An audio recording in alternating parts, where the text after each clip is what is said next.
Welcome to Daily Current Affair. Today is 31st of May 2023. The question is 57th तो Jnanpith award है is given to David A. that is a Damodar Mauzo. तो दामोदर मौजो जी को क्या मिला है? 57th जो ज्ञानपीठ अवार्ड है, ज्ञानपीठ अवार्ड जिसको बोलते हैं, वो मिला है दामोदर मौजो जी को. तो 2022 का ये है, ठीक है. दामोदर मौजो इनको ये मिला है. कोंकणी लैंग्वेज में इन्होंने लिखा है. इन्होंने ये एक छोटे से, ये क्या है, शॉर्ट स्टोरी राइटर्स हैं, नोवेलिस्ट हैं, क्रिटिक्स हैं एंड स्क्रीन राइटर्स हैं. और ये सारी की सारी किस में लिखते हैं? कोंकणी लैंग्वेज में लिखते हैं, जो कि गोवा की लैंग्वेज है, ठीक है. तो दामोदर मौजो हमारे गोवा के हैं. कोंकणी लैंग्वेज में इन्होंने बहुत सारी स्क्रिप्ट लिखी है, नोवेल्स लिखी हैं, स्टोरी राइटर्स हैं, ठीक है, स्क्रीन राइटर है, ठीक है. तो इसी के इन्हीं सब कामों के लिए इनको ये अवार्ड मिला है. 57 जो ज्ञानपीठ अवार्ड है, ठीक है. 56 भी आपने याद रखना है. नीलमणि फुकन जी को मिला है. असमीज़ में इन्होंने ये राइटिंग की है, ठीक है. और उससे पहले 2019 में 55 मिला है, दैट इज़ ए नाम्बूथिरी जी को, जो कि मलयालम लैंग्वेज में लिखते हैं. एंड अमित घोष, उन्होंने इंग्लिश में स्क्रीन राइटिंग की है, नोवेलिस्ट हैं एंड राइटर है, ठीक है. उनको मिला है 54th ज्ञानपीठ अवार्ड. तो 57 जो ज्ञानपीठ अवार्ड है वो मिला है दामोदर मौजो जी को, ठीक है. और ये दूसरे गोवा के ऐसे पर्सन है जिनको ये अवार्ड मिला है. पहले है रविंद्र कालेकर, जिनको 2008 में ये अवार्ड मिला है. इन्होंने 25 से ज़्यादा बुक्स लिखी है कोंकणी में, एक इन्होंने इंग्लिश में लिखी है और बहुत सारे इन्होंने ट्रांसलेट किए हैं वेरियस लैंग्वेजेस में, ठीक है. मौजूज़ के जो फेमस नोवेल है उसका नाम है करमेलिन, रिसीव्ड द साहित्य अकेडमी अवार्ड इन 1983 ऑल्सो. तो आपने इनका नाम याद रखना है. अब ज्ञानपीठ अवार्ड के बारे में जानते हैं. ये सबसे ओल्डेस्ट एंड सबसे हाईएस्ट अवार्ड है लिटरेचर में, ठीक है. इंडिया की लिटरेचर में ये सबसे ओल्डेस्ट है एंड सबसे हाईएस्ट है, जो कि एनुअली दिया जाता है बाय भारतीय ज्ञानपीठ के द्वारा ये दिया जाता है, ठीक है. इसमें इंडिया की जितनी भी लैंग्वेजेस हैं ना, 8th शेड्यूल में जितनी भी लैंग्वेजेस है 22, ठीक है, उन सभी लैंग्वेजेस में जितना भी लिटरेचर लिखा हुआ है, ठीक है, मतलब कि इन सभी लैंग्वेजेस में ये अवार्ड दिया जाता है. इस बार ये कोंकणी लैंग्वेज में जिन्होंने बहुत सारी नोवेल्स लिखी थी, स्क्रिप्ट राइटिंग की थी, स्टोरी राइटिंग की थी, दामोदर मौजो जी, उनको ये अवार्ड दिया गया है, ठीक है. एज वेल एज इंग्लिश में भी ये अवार्ड जो दिया जाता है, हिंदी में भी, और 8th शेड्यूल में जितने भी लैंग्वेजेस हैं उनमें ये अवार्ड दिया जाता है. सबसे पहला जो अवार्ड दिया गया था 19 नवंबर 1966 को दिया गया था. किसको दिया गया था? GK शंकर कुरूप जी को ये अवार्ड दिया गया था.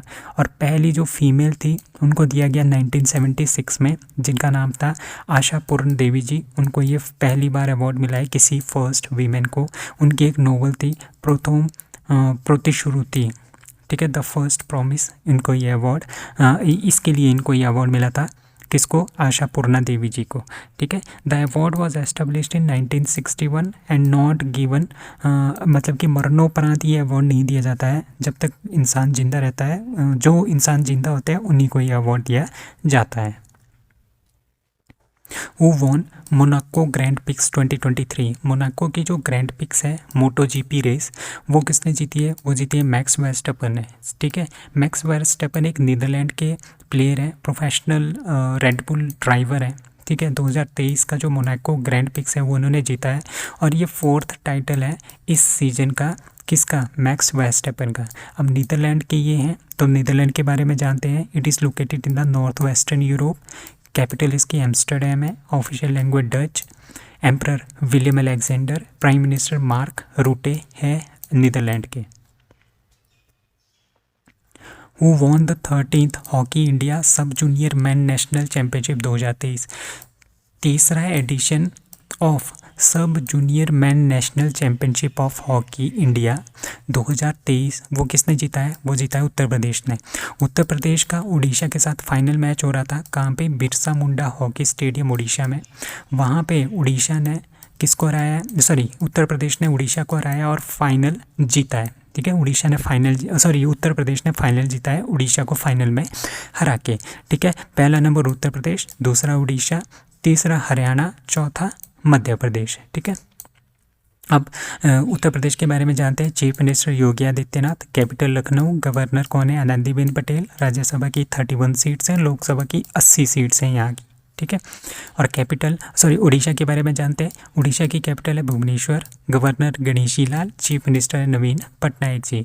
अब मध्य प्रदेश के बारे में जानते हैं। मध्य प्रदेश सबसे पहले जो इंडिया की सबसे बड़ी स्टेट है वो है Rajasthan in term of area, दूसरे नंबर पे आता है मध्य प्रदेश। और यहाँ का फॉरेस्ट सबसे ज़्यादा है, ये भी आपने याद रखना है। 25.14% ऑफ पूरे के पूरे मध्य प्रदेश का 25.14% हमारा किस में आता है, फॉरेस्ट में आता है। और यहाँ के गवर्नर है मंगूभाई पटेल, चीफ मिनिस्टर है शिवराज चौहान, और इसकी कैपिटल है भोपाल, मध्य प्रदेश।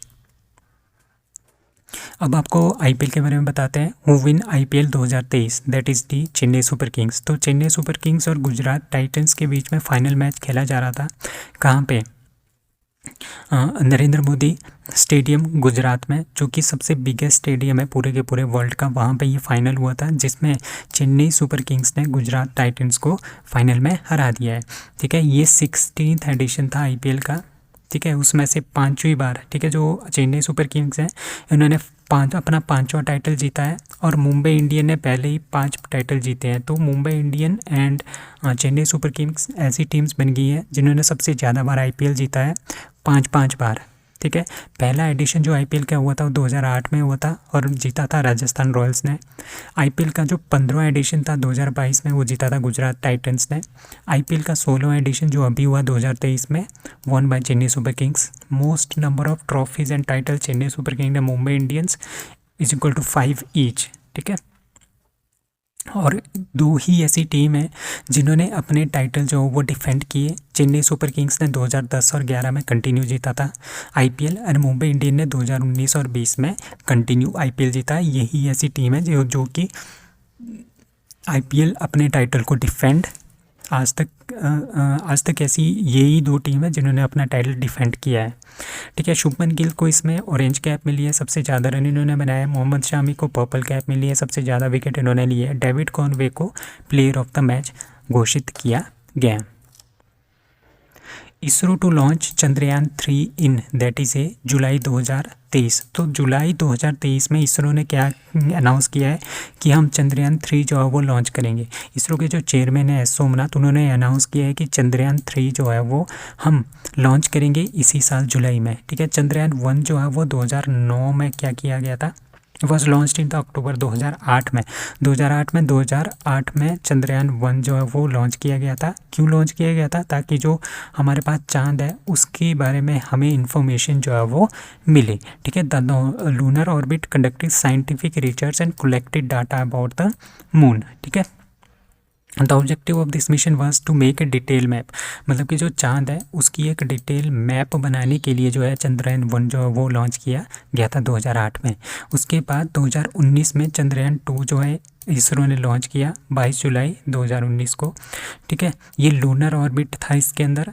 ठीक है, एक लूनर ऑर्बिटर था, एक विक्रम लैंडर था, एक प्रज्ञान रोवर था। ठीक है, इसके ऑब्जेक्टिव यही था कि हमने जो लूनर है, लूनर मतलब कि जो मून है उसके सरफेस के बारे में जानना है और यहाँ पे पानी है या नहीं है इसके बारे में जानना है। ठीक है, तो कहाँ से लॉन्च हुआ था? सतीश धवन स्पेस सेंटर से। एंड लैंडिंग साइट ही कहाँ पे थी? Southern polar region of moon at a latitude of 70 degree south. ठीक है, जब तब क्या हुआ था, जैसे कि इसको हम जैसे ही क्या कर रहे थे, लैंड करवा रहे थे, तो ये मिशन क्या हो गया था, विद इन 2 किलोमीटर्स मतलब कि रह गया था चांद की सतह पे पहुंचने के लिए। उतने में ये क्या हो गया था, इसका कनेक्शन जो है इसरो के हेडक्वार्टर से टूट गया था। ठीक है, इसीलिए इसको फेल्ड मिशन में भी डालते हैं। अब इंडियन स्पेस रिसर्च ऑर्गेनाइजेशन कब बनी है? एस्टेब्लिश्ड इन 15 अगस्त 1969। It is a national space agency of India. It launches space rocket from Satish Dhawan space Centre Sriharikota Andhra Pradesh से। इसका हेडक्वार्टर बेंगलुरु में एंड चेयरमैन है S Somnath. who has been appointed as the new CVC। CVC क्या होता है? Central vigilance commissioner. ठीक है, जो हमारे पास गवर्नमेंट है, जो हमारे पास एग्जीक्यूटिव्स हैं, ठीक है, वो अगर करप्शन करें उनको पकड़ने के लिए, उनके करप्शन को सबके सामने उजागर करने के लिए ये सेंट्रल विजिलेंस कमीशन जो है वो बनाया गया था 1964 में। इसके जो न्यू CVC है, वो किसको बनाया गया है, दैट इज़ प्रवीण कुमार श्रीवास्तव जी को बनाया गया है। ठीक है, द्रौपदी मुर्मू जो हमारी प्रेसिडेंट है, प्रेसिडेंट ऑफ इंडिया, उन्होंने ओथ दिलाई है किसको, प्रवीण कुमार श्रीवास्तव को, as central vigilance commissioner on 29 of May को। ठीक है, तो CVC जो सिविल सेंट्रल विजिलेंस कमीशन है, ये एपेक्स है, विजिलेंस इंस्टीट्यूशन है, which is free from any executive authority. मतलब कि जो एग्जीक्यूटिव अथॉरिटीज़ हैं, जो जितनी भी एग्जीक्यूटिव अथॉरिटीज़ है, लाइक गवर्नमेंट्स है, इससे ये फ्री होती हैं। ठीक है, इसका डायरेक्ट कांटेक्ट आपका प्रेसिडेंट के साथ होता है। ठीक है, तो ये क्या करता है, गवर्नमेंट की जितनी भी पॉलिसीज़ होती है उसको चेक करती है, उसमें देखती है कि भाई किसी ने कोई करप्शन तो नहीं किया है। ठीक है, and it is a independent body whose accountability is only to the parliament. मतलब कि अगर किसी के ऊपर करप्शन के चार्जेस लगते हैं एग्जीक्यूटिव के ऊपर, तो ये जो सेंट्रल विजिलेंस कमीशन है ये अपनी रिपोर्ट किसको देगा, ये अपनी रिपोर्ट देगा पार्लियामेंट को। ठीक है, इट वॉज एस्टेब्लिश्ड इन फरवरी 1964 को, और ये ज़रूरी है, ऑन द चेयरमैनशिप ऑफ के संथानम कमेटी के थ्रू जो है सेंट्रल विजिलेंस कमीशन बना था 1964 में। That is very very important. ठीक है, सेंट्रल विजिलेंस कमीशन एक्ट कब आया था, 2003 में आया था ये वाला एक्ट। तो ये भी काफ़ी इंपॉर्टेंट है, ये दोनों क्वेश्चंस काफ़ी इंपॉर्टेंट है, बहुत बारी ये आपके एग्जाम में भी आ गए हैं। ठीक है, it submits a report to the president of India and parliament. ठीक है, ये इन दोनों के ऊपर ही ये डिपेंड होता है CVC। इसका टेन्योर होता है 4 साल का और 65 year which ever is earlier. Who launched GSLV F-12 successfully places navigation satellite NVS-01, that is ISRO जो हमारे पास है इंडियन स्पेस रिसोर्स ऑर्गेनाइजेशन, उन्होंने GSLV F-12 का सक्सेसफुल क्या किया है, प्रक्षेपण किया है, और एक नेविगेशन सैटेलाइट को सक्सेसफुली लॉन्च किया है जिसका नाम है NVS-01। ठीक है, और इसको ईजीली इन्होंने अपने ऑर्बिट में जो है प्लेस कर दिया है। ठीक है, तो GSLV का मतलब होता है जियो सिंक्रोनस लॉन्च व्हीकल।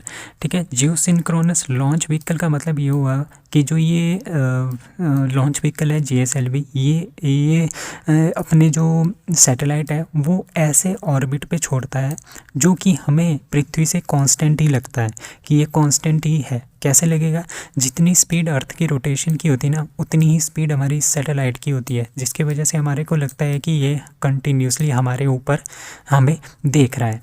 ठीक है, मतलब कि ये कॉन्स्टेंटली एक पर्टिकुलर एरिया के ऊपर सिग्नल देता रहता है, इसको बोलते हैं हम GSLV। ठीक है, तो इसका एम क्या है, इसका एम यही है, जो हमारे पास अपना नेविगेशन सिस्टम है जिसका नाम है नेविगेशन विद इंडियन कॉन्स्टेलेशन नाविक। ठीक है, उसको और ज़्यादा एक्यूरेट बनाने के लिए, और ज़्यादा रियल टाइम बनाने के लिए जो है इसका प्रयोग किया जाएगा। Who got Scotch Silver Award 2023 for e-governance for computerization of medical records of livestock are being treated by the department, that is a Animal Husbandry and Fisheries of Chandigarh. अभी क्या हुआ है, स्कॉच सिल्वर अवार्ड 2023 जो है वो किसको दिया गया है, चंडीगढ़ का जो animal husbandry and fishery department है उनको दिया गया है। क्यों दिया गया है, क्योंकि उन्होंने जितने भी अपने लाइव स्टॉक्स हैं, ठीक है, जितने भी लाइव स्टॉक्स मतलब कि जितने भी डोमेस्टिक एनिमल्स हैं, उनके बारे में अपना सारा का सारा रिकॉर्ड एक वेब एप्लीकेशन पे रखा है, एक सॉफ्टवेयर के ऊपर रखा है। मतलब कि सारे के सारे का रिकॉर्ड जो है वो हम ऑनलाइन चेक कर सकते हैं। तो इसके लिए जो है स्कॉच सिल्वर अवार्ड 2023 वो मिला है animal husbandry and fisheries Chandigarh को। ठीक है, सो इसका मेन ऑब्जेक्टिव यही है कि of this application is to facilitate animals owners, मतलब कि जो एनिमल्स ओनर्स हैं उनको ऑनलाइन बताना कि किस तरह से हमने लाइव स्टॉक की रक्षा करनी है, किस तरह से हमने लाइव स्टॉक्स की ट्रीटमेंट करनी है, किस तरह से हम उनकी वैक्सीनेशन कर सकते हैं, आर्टिफिशियल इंसेमिनेशन कर सकते हैं। ठीक है, तो ये सारी की सारी जो है वो चीज़ें जो है वो बता सकते हैं, हम ऑनलाइन ही बता सकते हैं। और सारे के सारे जो लाइव स्टॉक्स हैं उनकी ऑनलाइन रजिस्ट्रेशन भी हो जाएगी और पता चल जाएगा कि कितने हमारे पास लाइव स्टॉक्स हैं और कहाँ कहाँ पे हैं और किस तरह से हमने वैक्सीनेशन करनी है। तो ये सारा का सारा डाटा हमारा ऑनलाइन है एक वेब एप्लीकेशन सॉफ्टवेयर स्कैटर के ऊपर। ठीक है, to maintain all the records of veterinary hospital and sub centres like OPD, stock book, daily medicine expenditure and artificial insemination. ये सारा का सारा रिकॉर्ड जो है आपके इस वेब एप्लीकेशन सॉफ्टवेयर में मिल जाएगा। So that's all for today, thank you.